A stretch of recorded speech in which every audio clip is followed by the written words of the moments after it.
जय Hind and hello guys, स्वागत है आपका आपके अपने YouTube चैनल ज्ञानदेह होस्ट में। और इस वीडियो में मैं आपको बताने वाला हूं राजस्थान जेल प्रहरी भर्ती 2024-2025 ऑनलाइन फॉर्म के बारे में कि कैसे आपको इस भर्ती का फॉर्म फिलअप करना है। तो आप इस वीडियो को देखते रहिए, यहाँ पर आपको OTR से लेकर प्रिंट तक पूरी जानकारी दी जाएगी। और अगर आप उसके बाद भी कोई प्रॉब्लम फेस करते हैं या फिर आपका कोई सवाल डाउट रह जाता है तो आप कमेंट के माध्यम से पूछ लीजिए। तो चलिए गाइज शुरू करते हैं। अगर आपने अभी तक वीडियो को लाइक शेयर नहीं किया, वीडियो को लाइक शेयर कर दीजिए। और अगर आप चैनल के ऊपर नए हैं तो चैनल को सब्सक्राइब करके बेल आइकन ऑन कर लीजिए। उसके बाद में गाइज जो लिंक मैंने वीडियो के डिस्क्रिप्शन में दिया है आप ओपन करेंगे, जिसको ओपन करने के बाद आपको जानने को मिलेगा कि टोटल इसमें 803 पोस्ट निकाली है। फॉर्म आप लोग यहाँ पर 24 दिसंबर से लेकर के 22 जनवरी 2025 तक भर पाएंगे। कौन से एरिया के लिए कितनी वैकेंसी है वो आप यहाँ पर चेक कर सकते हैं। और अप्लाई करने के लिए आपसे 10वीं पास की योग्यता मांगी है। साथ ही देवनागरी लिपि में आपको यहाँ पर हिंदी का ज्ञान होना चाहिए। देवनागरी लिपि इसे ही बोलते हैं जो कि यहाँ पर ये लिखी हुई है, इसी को ही देवनागरी लिपि बोलते हैं। एज आपकी 18 से 26 साल के बीच रखी गई है। एंड फीस यहाँ पर जो ली जाएगी वो जनरल OBC EBC से 600 रुपये और SC ST एंड अदर से 400 रुपये ली जाएगी। अगर आप अन्य स्टेट से तो आपको यहाँ पर 600 रुपये ही फीस पे करनी होगी। और ये वन टाइम फीस होती है। एक बार आप ये फीस पे कर देते हैं तो उसके बाद में आप SSO की वेबसाइट से जितने भी फॉर्म भरते हैं उसके लिए आपको कोई भी फीस पे करने की आवश्यकता नहीं होती है। यहाँ पर जो आपका फिजिकल स्टैंडर्ड है वो आप चेक कर सकते हैं, फिजिकल इफिशिएंसी टेस्ट है वो देख सकते हैं। और अगर आपने अभी तक OTR नहीं किया और आपको नहीं पता कि OTR कैसे होता है तो गाइज ये वीडियो वॉच करके OTR कर लीजिएगा। इसके बाद में आप यहाँ पर इंपॉर्टेंट लिंक के सेक्शन में आएंगे और अप्लाई ऑनलाइन लिंक ओपन करेंगे। देन आपके सामने यहाँ पर कुछ ऐसा इंटरफेस आ जाएगा। देन आपके सामने यहाँ पर SSO का इंटरफेस आ जाएगा। मैं आपको बता दूं कि अगर आपने इस वेबसाइट का इस्तेमाल करके पिछले 4-5 साल के अंदर कोई भी फॉर्म भरा है तो आपका अकाउंट बना हुआ होगा। आपको यहाँ पर दोबारा से रजिस्ट्रेशन करने की आवश्यकता नहीं है। आप उसी डिटेल से लॉगिन करेंगे जिसमें कि आपको आपकी SSO ID या फिर यूजर नेम यहाँ पर एंटर करना है एंड जो आपने पासवर्ड बनाया था वो डालना है। बट गाइस अगर आप आपका पासवर्ड भूल चुके हैं तो आप यहाँ पर I forgot my password click here, इसके सामने क्लिक हियर पर क्लिक करेंगे एंड देन जो आपकी SSO ID है वो यहाँ पर डालेंगे। जो मोबाइल नंबर या फिर ईमेल ID आपने रजिस्टर की थी वो डालेंगे, ये कैप्चा कोड फिल करेंगे एंड देन सबमिट के ऊपर आप जैसे ही क्लिक करेंगे तो आपको मैसेज के माध्यम से आपका जो पासवर्ड है वो सेंड कर दिया जाएगा। अगर आप आपकी SSO ID भूले हैं तो आपको यहाँ पर उसको भी रिसेट करने का ऑप्शन दिया है। पर गाइज अगर आप यहाँ पर पहली बार इस वेबसाइट का इस्तेमाल करके कोई फॉर्म भर रहे हैं तो आपको रजिस्ट्रेशन करना होगा। इसके लिए आप यहाँ पर रजिस्ट्रेशन के ऊपर क्लिक करेंगे, फिर आपको यहाँ पर सेलेक्ट करना है कि आप इनमें से किस माध्यम से लॉगिन होना चाहते हैं। तो यहाँ पर आपको जन आधार का भी ऑप्शन दिया है और गूगल का भी ऑप्शन है। तो आप यहाँ पर गूगल सेलेक्ट कर लीजिएगा। गूगल सेलेक्ट करने के बाद में आपको आपकी ईमेल ID का यहाँ पर इस्तेमाल करना है। कोई भी ईमेल ID आप यहाँ पर डालिए एंड देन नेक्स्ट के ऊपर क्लिक कीजिए। अब गाइज यहाँ पर आपके सामने कुछ ऐसा इंटरफेस आएगा। जैसे ही आप अपनी ईमेल ID एंड उसका पासवर्ड डाल करके लॉगिन कर लेंगे, अब आपको यहाँ पर आपकी SSO ID बना लेनी है। आप अपनी ईमेल ID के अकॉर्डिंग जो SSO ID फैच की गई है अगर यही रखना चाहते तो ये भी रख सकते हैं। अगर आपको इसमें कोई बदलाव करना है तो वो भी आप कर सकते हैं। फिर आपको एक पासवर्ड बनाना है नया, और आपका एक पासवर्ड कैसा होगा वो आप देख लीजिए। पासवर्ड के अंदर इंग्लिश का कैपिटल लेटर कम से कम एक, स्मॉल लेटर कम से कम एक, ज़्यादा कितने भी हो सकते हैं, स्पेशल कैरेक्टर और साथ ही डिजिट का आपको इस्तेमाल करना है। तो कुछ इस तरह का पासवर्ड बनाने के बाद में उसको दोबारा डालेंगे, वेरीफाई कर देंगे, अपना मोबाइल नंबर डालेंगे जो कि आप रजिस्टर करना चाहते हैं और यहाँ पर ईमेल आपकी ऑलरेडी दी गई है। इसके बाद में आपको रजिस्टर के ऊपर क्लिक करना है। अब गाइज आपके सामने लॉगिन का पेज आएगा जैसा कि आप यहाँ पर देख सकते हैं। अब आपको यहाँ पर वो आपकी SSO ID डालनी है जो कि अभी आपने बनाई है, या फिर आपका यूजर नेम डालना है, आपका पासवर्ड डालना है जो कि अभी आपने बनाया, ये कैप्चा कोड डालेंगे एंड देन लॉगिन के ऊपर क्लिक करेंगे। अब गाइज आपके सामने यहाँ पर ये अपडेट प्रोफाइल का ऑप्शन आएगा। तो आपको सबसे पहले आपका फर्स्ट नेम एंटर करना है 10th के सर्टिफिकेट के अकॉर्डिंग, फिर आपको आपका लास्ट नेम एंटर करना है। इसके बाद डिस्प्ले नेम अगर आप अपना चेंज करना चाहते हैं तो ये भी आप यहाँ से चेंज कर सकते हैं। फिर आपकी जो डेट ऑफ बर्थ है वो आपको यहाँ पर इस तरह से कैलेंडर के ऊपर क्लिक करके सिलेक्ट कर लेनी है, पहले ईयर फिर मंथ और उसके बाद में डे। देन गाइज यहाँ पर जेंडर आपको सेलेक्ट करना है। अगर आप यहाँ पर नंबर ऐड करना चाहते हैं, आपने नहीं किया तो आप यहाँ पर इसके सेक्शन के ऊपर क्लिक करके अपना नंबर डालेंगे, सेंड OTP पर क्लिक करेंगे तो OTP जाएगा, वो OTP यहाँ पर डाल करके वेरीफाई करना है। ईमेल ID भी आप यहाँ पर ऐड कर सकते हैं या फिर चेंज कर सकते हैं। इसके अलावा आपको यहाँ पर पोस्टल एड्रेस में जो आपका प्रेजेंट एड्रेस है वो फिल करना है और फिर जो आपका पोस्टल कोड है वो भी आपको यहाँ पर डाल देना है। पोस्टल कोड यानी कि जो आपका पिन कोड लगता है वो पिन कोड आप यहाँ पर लिखेंगे।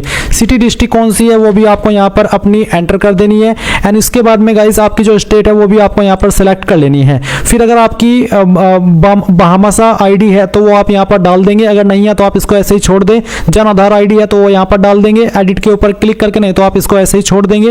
एंड उसके बाद में अगर आपका आधार आईडी है तो आप यहाँ पर डालेंगे, कोई ओल्ड एसएसओ आईडी है तो आप यहाँ पर दे देंगे। एंड उसके बाद में इन सभी जानकारी को चेक करते हुए आप अपडेट के ऊपर क्लिक करेंगे। प्रोफाइल की जानकारी अपडेट करने के बाद में गाइज आपको यहाँ पर लेफ्ट साइड में सिटीजन एप्स G2C इसके ऊपर क्लिक करना है। इसके ऊपर क्लिक करने के बाद आपके सामने ये सभी एप्स आ जाएंगे। आपको यहाँ पर रिक्रूटमेंट पोर्टल सर्च करना है, तो आप यहाँ पर REC लिख दीजिए और जो रिक्रूटमेंट पोर्टल का ऑप्शन है ये आपको टिक करना है। नाउ गाइज आपके सामने यहाँ पर कुछ ऐसा इंटरफेस आ जाएगा और आपको यहाँ पर ऑनगोइंग रिक्रूटमेंट सेक्शन के अंदर प्रहरी डायरेक्ट रिक्रूटमेंट 2024 देखने को मिलेगी। आपको यहाँ पर अप्लाई नाउ के ऊपर क्लिक करना है। अब इसके ऊपर क्लिक करने के बाद आप यहाँ पर प्रहरी के ऊपर क्लिक करेंगे। एंड देन यहाँ पर गाइज जो इन्फॉर्मेशन आपने OTR के अंदर भरी थी वो इन्फॉर्मेशन आपको यहाँ पर देखने को मिलेगी। तो अगर आपको इस इन्फॉर्मेशन में कोई चेंजेस करना है, कोई एडिट करना है, कोई मॉडिफिकेशन करना है तो आप अपडेट के ऊपर क्लिक करके कर लेंगे, नहीं तो आप यहाँ से प्रोसीड कर देंगे। अब प्रोसीड के ऊपर क्लिक करने के बाद जो आप यहाँ पर ग्रे व्हाइट के अंदर देख रहे हैं ये वो इन्फॉर्मेशन है जो कि अगर आप OTR की इन्फॉर्मेशन एडिट करेंगे, मॉडिफाई करेंगे तभी एडिट होगी। और आप ये यहाँ पर राइट साइड में क्लिक करके अपडेट प्रोफाइल पर क्लिक करके अपडेट कर सकते हैं। और जो बिल्कुल व्हाइट है ये वो इन्फॉर्मेशन है जो कि आप यहाँ पर चेंज भी कर सकते हैं अगर आपने OTR पहले से करके रखा है, और आप इसको नए सिरे से भर भी सकते हैं। तो आप यहाँ पर आपकी मदर्स का नेम डालेंगे, फिर आपकी डेट ऑफ बर्थ क्या है वो आपको देखने को मिलेगी। इसके बाद आती है कैटेगरी, तो जो भी आपकी कास्ट कैटेगरी है जैसे कि general, MBC, OBC, SC ST जो भी है बेसिकली वो आप सिलेक्ट कर लीजिएगा। फिर आपका इनमें से जो रिलीजन है वो रिलीजन आप सिलेक्ट कर लेंगे। मैरिटल स्टेटस क्या है, मैरिड, अनमैरिड, डाइवोर्स्ड, विडोवर जो भी है वो आपको यहाँ पर सिलेक्ट करना है। इसके बाद आप यहाँ पर देखेंगे कि अगर आपका मैरिटल स्टेटस अनमैरिड के अलावा कोई अन्य है तो फिर आपको बताना है कि आपके जीवित बच्चों की संख्या 1/6/2002 से पहले कितनी है और 1/6/2002 के बाद में कितनी है। पर अगर आप अनमैरिड है तो आप यहाँ पर इन सेक्शन के अंदर 00 भर दीजिएगा। फिर आप यहाँ पर आपका व्हाट्सअप का मोबाइल नंबर डालेंगे। अगर आपका व्हाट्सअप का मोबाइल नंबर नहीं है तो आप इसको खाली भी छोड़ सकते हैं। उसके बाद गाइज आप यहाँ पर आधार आईडी डालेंगे और फिर आप वेरीफाई के ऊपर क्लिक करके इसको वेरीफाई कर देंगे। साथ ही साथ यहाँ पर जन आधार आईडी का भी ऑप्शन है, तो अगर आपकी जन आधार आईडी बनी हुई है तो आप यहाँ पर इसको डाल दीजिएगा। इसके अलावा आप यहाँ पर एक ऑप्शन देखेंगे कि क्या आप राजस्थान के अनुसूचित क्षेत्र से संबंधित है, do you belong to scheduled area of Rajasthan. अगर हाँ तो यस, और अगर नहीं तो आप नो करेंगे। अगर आप यस करेंगे तो आपको आपके स्टेटस के अकॉर्डिंग बेसिकली इसको यस नो करना है। एंड इसके बाद फिर आएगा कोरस्पोंडेंस एड्रेस यानी कि प्रेजेंट एड्रेस। तो जो भी आपका प्रेजेंट एड्रेस है वो आप यहाँ पर लाइन 1, 2, 3 के अंदर थोड़ा थोड़ा पार्ट डाल करके एडजस्ट कर दीजिएगा। एंड इसके बाद आपकी जो भी स्टेट है वो आप सिलेक्ट कीजिए, डिस्ट्रिक्ट आपकी कौन सी है वो सिलेक्ट कर लेंगे। आपके सिटी विलेज का नाम यहाँ पर डाल देंगे, अपना पिन कोड डालेंगे। मैंने जो यहाँ पर एड्रेस की इन्फॉर्मेशन भरी हुई है ये सभी डमी है, फेक है, कोई रियल जानकारी नहीं है। अब ये सभी इन्फॉर्मेशन भरने के बाद आप यहाँ पर नेक्स्ट के ऊपर क्लिक करेंगे। नेक्स्ट के ऊपर क्लिक करने के बाद में यहाँ पर डिक्लेरेशन आया है कि मैं घोषणा करता हूँ या फिर करती हूँ कि मैंने आधार पंजीकरण के लिए नामांकन नहीं किया है। यदि मेरे द्वारा प्रदान की गई जानकारी या और कोई भी जानकारी किसी भी स्तर पर गलत या असत्य पाई जाती है तो मैं इसके लिए व्यक्तिगत रूप से जिम्मेदार रहूंगा या फिर रहूंगी और मेरे खिलाफ धारा 182 के तहत कार्यवाही की जा सकती है। तो बेसिकली है कि जो इन्फॉर्मेशन आप यहाँ पर भर रहे हैं वो रियल होनी चाहिए, और अगर आप ऐसा नहीं करते तो फिर बाद में जाकर के आपको प्रॉब्लम फेस करनी पड़ सकती है। इसलिए गाइज आप यहाँ पर इसके ऊपर टिक करेंगे एंड देन यहाँ से आप ओके कर देंगे। अब ओके करने के बाद 3 डिक्लेरेशन आपके सामने है। पहला है कि मैं 10वीं की मार्कशीट के साथ अपने प्रोफाइल विवरण को सत्यापित करना चाहता हूं या फिर चाहती हूं। अगर ऐसा है तो पहले वाले के ऊपर टिक कर देंगे। सेकेंडली है कि मैं राजस्थान का निवासी हूं और बोनाफाइड प्रमाण पत्र के साथ अपने प्रोफाइल विवरण को सत्यापित करना चाहता हूं या फिर चाहती हूं। अगर आप इसके माध्यम से करना चाहते तो आप सेकंड ऑप्शन टिक करेंगे। तीसरा है कि मैं अपनी प्रोफाइल विवरण सत्यापित करने में असमर्थ हूं यानी कि आप अनेबल है और इसलिए मैं निर्धारित समय से 1.5 घंटा पहले परीक्षा केंद्र पर उपस्थित होऊंगा या फिर होंगी। तो अगर आप ऊपर के 2 ऑप्शन के माध्यम से अपनी जो प्रोफाइल है उसको वेरीफाई करने में असमर्थ है तो आप तीसरा ऑप्शन भी सिलेक्ट कर सकते हैं। बस इसमें आपको एग्जाम सेंटर पर जो भी आपका एग्जाम टाइम होगा उसके 1.5 घंटा पहले पहुंचना होगा। इसके अतिरिक्त बाकी सभी चीज़ें सेम रहेगी।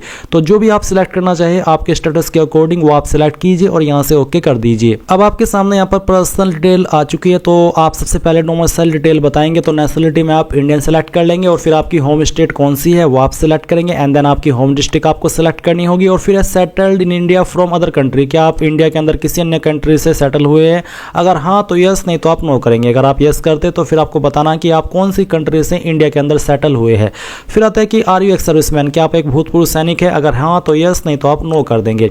इसके अलावा एक और सवाल है कि are you outstanding sports person, क्या आप एक उत्कृष्ट या फिर एक मेधावी खिलाड़ी है? अगर है तो यस, नहीं तो आप यहाँ पर नो करेंगे। फिर एक और सवाल है कि are you existing government department public undertaking employee? अगर हाँ तो यस, नहीं तो यहाँ पर भी आप नो करेंगे। फिर do you want any additional age relaxation, क्या आपको कोई अतिरिक्त छूट चाहिए जो कि इन कैटेगरी को मिलती है, जैसे कि ex prisoner, NCC cadet, instructor, reservist, army personnel, temporary government employee? तो अगर आपकी इनमें से कोई कैटेगरी है तो सिलेक्ट कर लें, नहीं तो आप नोट एप्लीकेबल के ऊपर क्लिक करेंगे एंड देन आप यहाँ पर नीचे नेक्स्ट के ऊपर क्लिक कर देंगे। इसके बाद में गाइज यहाँ पर आपके सामने क्वालिफिकेशन की जानकारी आ जाएगी, तो आप पहले तो इसके ऊपर टिक कर दीजिएगा जो यहाँ पर आपको टिक करने को बोला है। फिर आप यहाँ पर एक एक करके जानकारी भरेंगे। मैं आपको बता दूं कि इसमें अप्लाई करने के लिए कंपलसरी रूप में सिर्फ 10वीं की ही योग्यता मांगी है। अगर आपके पास 10वीं के अलावा कोई अन्य क्वालिफिकेशन भी है तो आप वो भी दे सकते हैं, बट वो कंपलसरी नहीं है। तो जैसे कि यहाँ पर सेकेंडरी ऑप्शन मैंने जानकारी पहले से भरी हुई है OTR के अंदर। तो सब्जेक्ट ग्रुप में आप बताएंगे। अब बेसिकली सब्जेक्ट ग्रुप में आप या तो नॉट एप्लीकेबल लिख सकते हैं या फिर आप ऑल जनरल सब्जेक्ट लिख सकते हैं, आपकी चॉइस है। नॉट एप्लीकेबल भी लिख सकते हैं या फिर ऑल जनरल सब्जेक्ट। फिर आता है name of board, university, school, institute. तो इनमें से कोई भी एक चीज भर दीजिएगा, चाहे आपके बोर्ड का नाम, चाहे आपके स्कूल का नाम, चाहे आपके इंस्टीट्यूट का नाम। तो मैंने यहाँ पर बोर्ड का नाम दिया है। फिर आता है 10th का रोल नंबर, तो जो भी रोल नंबर था वो आप यहाँ पर डालिए। रिजल्ट आपका किसके अंदर था, CGPA, ग्रेड, परसेंटेज, तो जो भी है वो आप सेलेक्ट कर लीजिए। मैंने परसेंटेज सेलेक्ट किया है। फिर आपको ईयर ऑफ पासिंग बताना है कि आपने किस साल के अंदर पास की थी और अपनी परसेंटेज भर देनी है।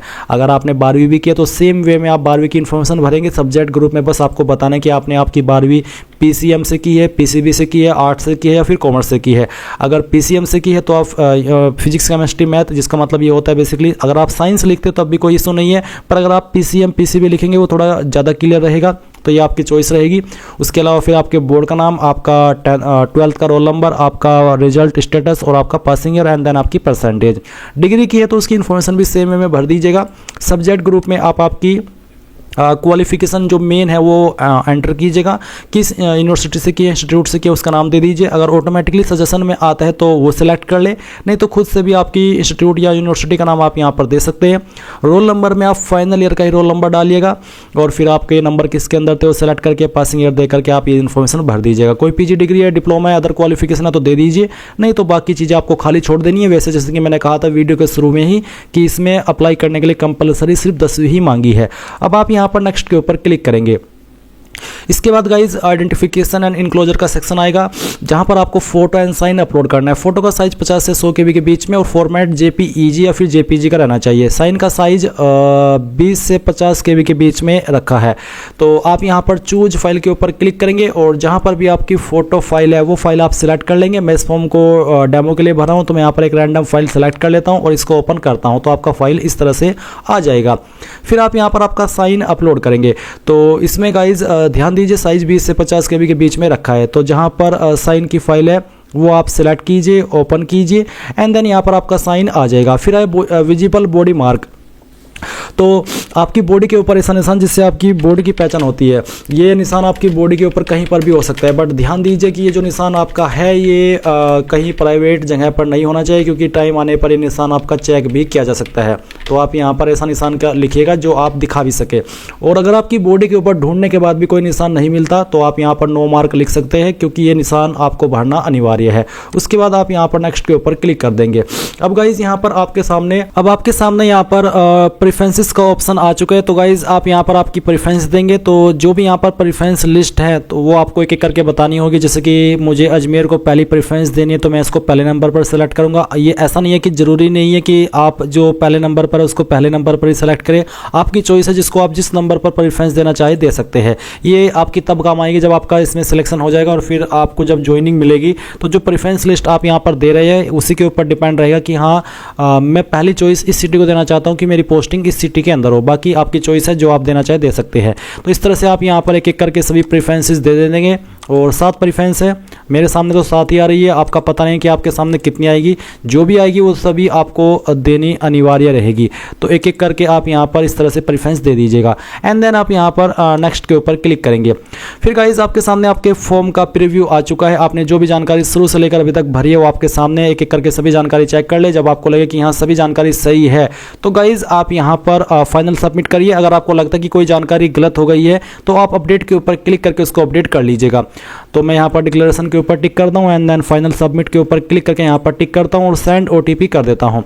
अभी आपके नंबर और ईमेल दोनों के ऊपर ओटीपी गए होंगे, वो ओटीपी आप यहाँ पर डाल दीजिए और वेरीफाई ओटीपी इसके ऊपर क्लिक कर दीजिए। तो गाइज यहाँ पर जैसे ही आपको ओटीपी आए वो ओटीपी आप डालिए और वेरीफाई ओटीपी कर दीजिए। वेरीफाई ओटीपी करने के बाद में आप देखेंगे कि फॉर्म सबमिट हो चुका है। मैं आपको बता दूं कि अगर आप फर्स्ट टाइम एसएसओ की इस वेबसाइट का इस्तेमाल करके कोई फॉर्म भर रहे हैं तो आपको फीस पे करनी है, और जब आप एक बार फीस पे कर देते हैं तो उसके बाद में एसएसओ की वेबसाइट के माध्यम से आप जितने भी फॉर्म भरते हैं अगले 1-2 साल तक, क्योंकि मैंने जब इसमें फीस पे की थी लगभग 1 साल हो चुका है, पर उसके बाद से मैंने जितने भी फॉर्म भरे उसमें कोई फीस नहीं ली है। तो सेम आपके साथ भी रहेगा। आप एक बार जब फीस पे कर देंगे तो उसके बाद में जितने भी फॉर्म भरेंगे उसमें आपसे कोई फीस नहीं ली जाएगी और डायरेक्टली आपका फॉर्म सबमिट हो जाएगा, जैसे कि मेरा भी यहाँ पर हो चुका है। तो अब आप क्या करेंगे, सिंपली यहाँ पर प्रिंट के आइकन के ऊपर क्लिक करेंगे एंड देन आप यहाँ पर सेव के ऊपर क्लिक करके, अगर आपके पास अभी प्रिंटर मौजूद नहीं है तो पीडीएफ के रूप में इसको सेव कर लीजिए और बाद में आप इसको प्रिंट करा लीजिएगा। तो इस तरह से गाइज आप लोग ये आपका फॉर्म भर पाएंगे। आई होप ये जानकारी आपको पसंद आई होगी। अगर अभी भी कोई सवाल डाउट रह गया हो तो कमेंट के माध्यम से पूछ लेना। And thanks for watching. जय हिंद, गुड नाइट।